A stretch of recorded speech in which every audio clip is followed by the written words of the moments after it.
30 വർഷത്തെ സേവന പാരമ്പര്യമുള്ള ആര്യ കോളേജിൽ 100% ജോലി ഉറപ്പോടെ പാരാമെഡിക്കൽ കോഴ്സുകളിലേക്ക് അഡ്മിഷൻ ആരംഭിച്ചിരിക്കുന്നു. Arya college, new bus stand, Nilambur. Nilambur ഉപതെരഞ്ഞെടുപ്പിൽ PV അൻവർ നാമനിർദ്ദേശ പത്രിക സമർപ്പിച്ചു. സാധാരണക്കാരുടെ സ്ഥാനാർത്ഥിയായാണ് മത്സരിക്കുന്നതെന്ന് പ്രഖ്യാപിച്ച് റോഡ് ഷോ നടത്തിയാണ് അൻവർ നാമനിർദ്ദേശ പത്രിക സമർപ്പിക്കാൻ എത്തിയത്. നിലമ്പൂർ ഉപതെരഞ്ഞെടുപ്പിൽ മുൻ MLA PV അൻവർ നാമനിർദ്ദേശ പത്രിക സമർപ്പിച്ചു.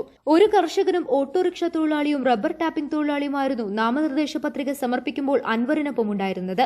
സാധാരണക്കാരുടെ സ്ഥാനാർത്ഥിയായാണ് മത്സരിക്കുന്നതെന്ന് പ്രഖ്യാപിച്ചാണ് അൻവർ നാമനിർദ്ദേശ പത്രിക സമർപ്പിക്കാനെത്തിയത്. ചന്തക്കുന്നിൽ നിന്ന് പ്രകടനമായി നിലമ്പൂർ താലൂക്ക് ഓഫീസിലെത്തിയാണ് അൻവർ പത്രിക സമർപ്പിച്ചത്.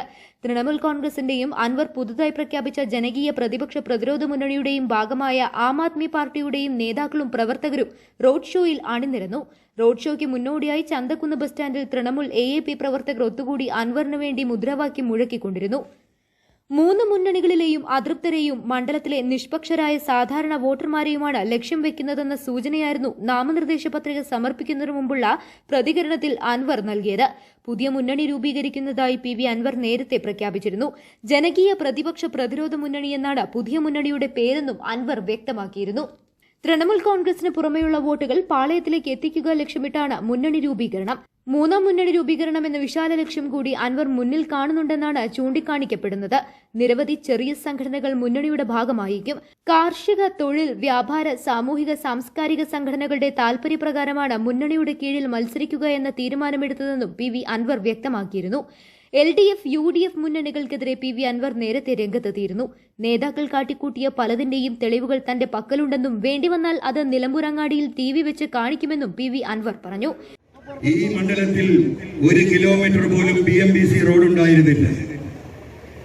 ഈ മണ്ഡലം മുഴുവൻ മനുഷ്യർക്ക് സഞ്ചരിക്കാൻ കഴിയുന്ന ഒട്ടനവധി റോഡുകൾ വലിയ രീതിയിൽ നമ്മൾ വികസിപ്പിച്ചെടുത്തു. മാനവേദൻ ഹൈസ്കൂളിൽ 27 കോടി രൂപ മുടക്കി ഈ നാട്ടിലെ പാവപ്പെട്ട കുട്ടികൾക്ക് കളിക്കാനും കുളിക്കാനും സ്വിമ്മിംഗ് പൂൾ അടക്കമുള്ള വലിയ വികസന പ്രവർത്തനങ്ങൾ നടത്തി. പൊളിഞ്ഞു വീഴാറായിരുന്ന എത്രയോ സ്കൂളുകൾക്ക് നമ്മൾ ഒരുപാട് കെട്ടിടങ്ങൾ നിർമ്മിച്ചു. ഈ നാട്ടിലെ MLA ഫണ്ട് മുഴുവനും ഈ നാട്ടിലെ സാധുക്കൾക്ക് നേരിട്ട് ഉപകാരപ്പെടുന്ന ആശുപത്രികളിലും സ്കൂളുകളിലും ജീവിതത്തിൽ വീട്ടിൽ നിന്ന് പുറത്തിറങ്ങാൻ കഴിയാത്ത ഓട്ടിസം ബാധിച്ച കുട്ടികൾക്ക് ആശ്രയം നൽകാനുള്ള ഓട്ടിസം സെന്ററുകളും നമ്മൾ ഇവിടെ നിർമ്മിച്ചു. കേരളത്തിന്റെ ചരിത്രത്തിൽ ആദ്യമായി നാട്ടുകാർ കേട്ടിട്ടില്ലാത്ത CHCയിൽ ആദ്യമായി സർക്കാരിന് ഒരു പൈസ മുടക്കാതെ ഡയാലിസിസ് സെന്റർ തുടങ്ങിയത് നമ്മളാണ്. ജനങ്ങളുടെ സഹായത്തോടുകൂടി ഈ നാട്ടിലെ വ്യാപാരി വ്യവസായികളുടെ പ്രവാസികളുടെ സുമനസുകളുടെ സഹായത്തോടുകൂടി 9 മെഷീനുകളുമായി നമ്മൾ ആരംഭിച്ച CHC പിന്നീട് MLA ഫണ്ടിൽ നിന്ന് നൽകിയ 8 മെഷീൻ ഉൾപ്പെടെ ഇന്നവിടെ നല്ല രീതിയിൽ പ്രവർത്തിക്കുകയാണ്. ജില്ലാ ആശുപത്രിയിലേക്ക് ഞാൻ കടന്നു വരുമ്പോൾ ഒരു തുള്ളി വെള്ളം ആ ആശുപത്രിയിൽ ഉണ്ടായിരുന്നില്ല. കേരളത്തിൽ ആദ്യമായിട്ടൊരു ജനറേറ്റർ ഇല്ലാത്ത ജില്ലാ ആശുപത്രിയായിരുന്നു നിലമ്പൂർ ജില്ലാ ആശുപത്രി. വേനൽക്കാലത്ത് ഇവിടെ വരുന്ന രോഗികൾക്ക് കുടയിൽ പോയി കുടവുമായി വന്ന് വെള്ളം കൊണ്ടുവരുന്ന ഗതികേടായിരുന്നു നിലമ്പൂരിനുണ്ടായിരുന്നത്. പിണറായി സത്തിനെതിരെ നിൽക്കേണ്ട പ്രതിപക്ഷ നേതാവ് പിണറായിയോടൊപ്പം നിന്ന് ഹിറ്റ്ലറിനെ പോലെ VD സതീശൻ UDFനെ അടക്കി ഭരിക്കുകയാണ്. KC വേണുഗോപാലിന് പോലും ഒന്നും സാധിക്കുന്നില്ല. VD സതീശന്റെ നിലവിലെ റോൾ 2026 തിരഞ്ഞെടുപ്പിൽ തിരിച്ചടിയുണ്ടാക്കും. അദ്ദേഹത്തിനെതിരെ കൈപൊക്കുന്നയാൾ നിലമ്പൂരിൽ UDF സ്ഥാനാർത്ഥിയായി മത്സരിക്കരുതെന്ന് ആഗ്രഹിക്കുന്നു. അൻവറിനെ ഒപ്പം കൂട്ടിയാൽ VD സതീശൻ നിയമസഭ കാണില്ലെന്ന് മുഖ്യമന്ത്രി പറഞ്ഞാൽ പിന്നെ എന്തു ചെയ്യുമെന്നായിരുന്നു PV അൻവറിന്റെ ചോദ്യം.